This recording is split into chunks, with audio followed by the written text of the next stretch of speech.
Hey, what's going on, guys? Welcome back to the GM. It is your guy Boulanger. Let's talk Ravens, Browns, 41-17. Big win yesterday at home.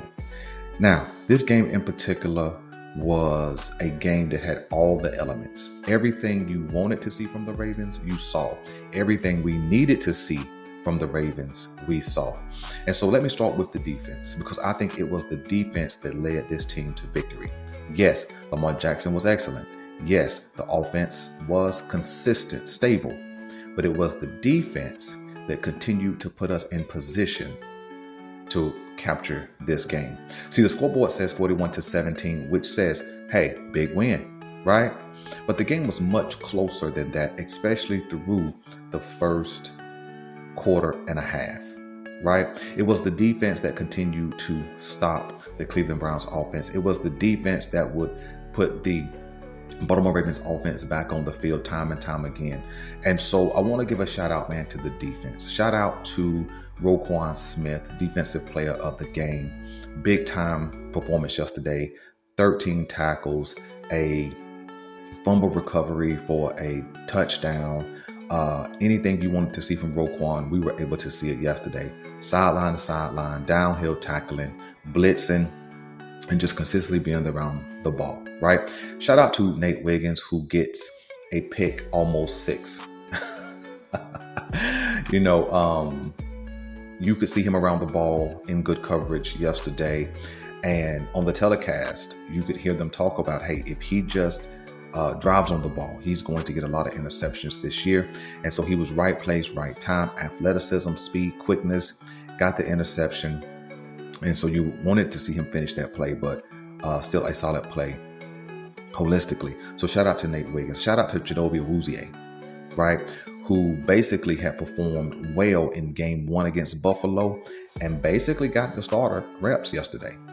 And had Jair Alexander watching from the sideline, which is something we'll get into later on this week before we close out week number 2. Let me see. Shout out to Teddy Buchanan, who performed very well, getting a lot of run with the starters beside Roquan Smith.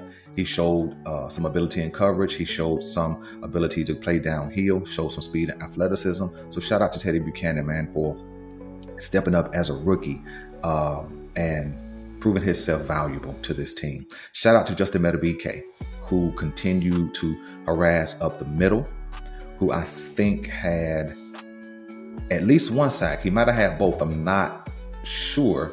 But shout out to Justin Madubuike, man, for continuing to provide that pressure up the middle.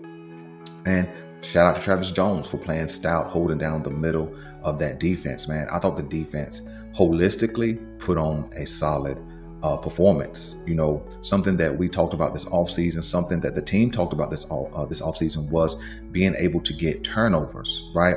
And so yesterday we captured 2. We should have had, coming into this game, we should have had at least 2 from the week 1 game against the Buffalo Bills, but we didn't turn those balls over. And so this was a game, man, where I thought the defense showed everything we needed to see. Now, I will admit, 41-17 is a wide margin, but like I previously said, I thought that the game was much closer, especially from the first quarter and a half up to 2 quarters.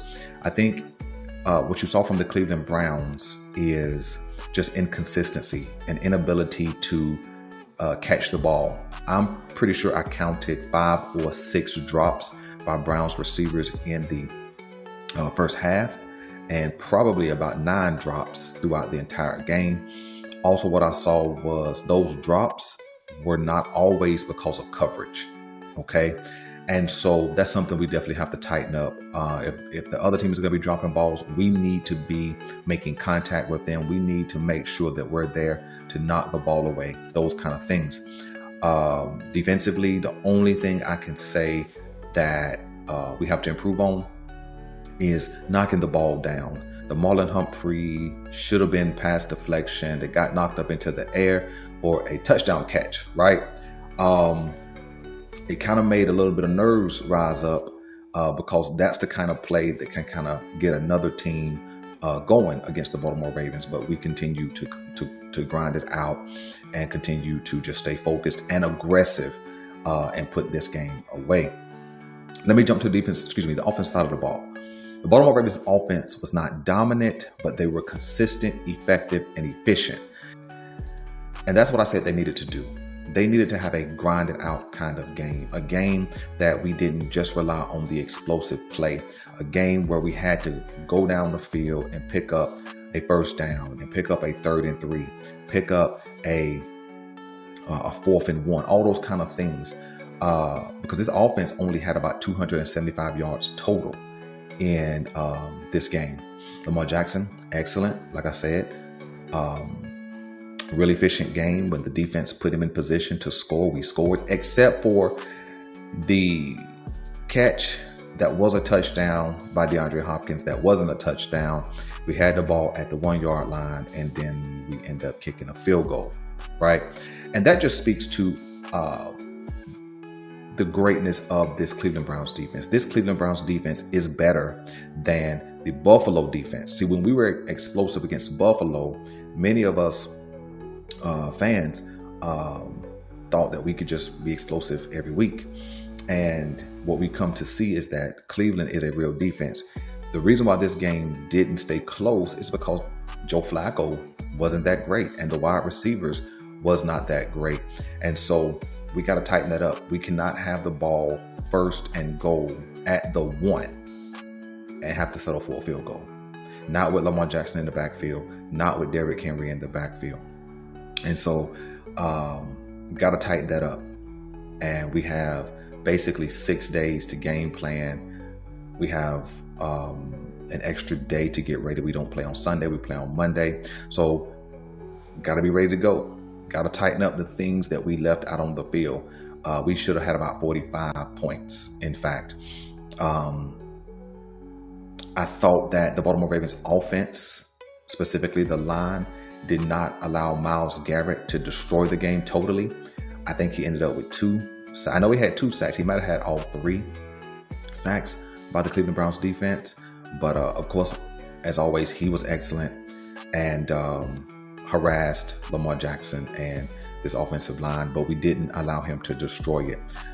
You can definitely see Mason Graham is going to be a problem over the course of some seasons for this Cleveland Browns team. And I think they're going to be a defense that is going to have to be reckoned with if they could ever figure out the quarterback position. Some other things I took from this game is that the Cleveland Browns made a point to stop Derrick Henry, and they did. This Baltimore Ravens run game only had like 48, 49 yards. It was definitely 50 or less, which is I guess the word is rare. It's rare to hold the Baltimore Ravens under 100 yards with these 2 in the backfield, but they did a good job. But again, that just speaks to how excellent their front is. And so I think that when our run game isn't going, we need the defense to step up and put us in position to have extra possessions, and even the defense put some points on the board for us. The Baltimore Ravens offense authentically scored about 27 points. And the defense, I'm going to credit for 14 points. Of course, the strip sack, fumble, recovery, return by Roquan Smith that scored 7. And then the Nate Wiggins pick, almost 6, that put us in scoring position. I'm going to credit the defense for those 14 points. Nevertheless, the offense did have to finish that drive. I think this kind of win could give us some early season momentum. I thought it would be much closer, and I think that it would have been. I just didn't think Joe Flacco would be as ineffective as he was, although he had 199 yards. I didn't think the Cleveland Browns receivers would drop as many passes as they dropped. But again, it is what it is, right? We'll take a win. We won the game. They didn't give us a game. We went out there, played hard, did what we needed to do. I thought that pass blocking was mostly okay. If I had to grade it, I would give it a B-, especially when Myles Garrett is on the other side of the field. When you look at the offense, more thinking as I'm thinking about the offense, I said that Devontae Walker would need to make an appearance in this game, and he showed up in a big way. I think the difference-making ability of Devontae Walker is his speed, which allowed him to get open, because early in this game, the Browns defense had the clamps on wide receivers. There was a couple of different times where in the telecast, the broadcasters were saying that, hey, these wide receivers can't get separation. But the one thing Devontae Walker has is speed. And he put it on display. And then when he would get open, Lamar Jackson was delivering it and he was catching the ball. And so you can definitely see the improvement by Devontae Walker from last season to this season. And I think yesterday's performance will earn him more field time. Let me give a shout out, man, as I'm thinking about it, to Tylan Wallace, who was getting some early game reps, caught a touchdown. I'm not sure who above him wasn't showing up, but he definitely got in and made an impact. So shout out to Tylan Wallace for handling his business. Let me think. Special teams, I thought, played very well. I know one of the special teams returns, I think it was LeJontay Wester, put us in position to go get points early when we finally got on track offensively. So I think, like I said, take 4. So, like I said, I think we saw everything we needed to see from the Ravens. We saw some special teams, we saw some offense, and we saw a defensive performance that we need to build upon. So, man, that's my thoughts, man. Let me know what your thoughts are from the game. And like I said, we're going to have more content. There's going to be some Mark Andrews commentary coming out. There'll be some Jair Alexander commentary coming out. And then on tomorrow, we're going to take on the entire NFL and talk about some things that's going on in other franchises. So listen, I'm your guy, Boulanger. This is the GM, and we're out.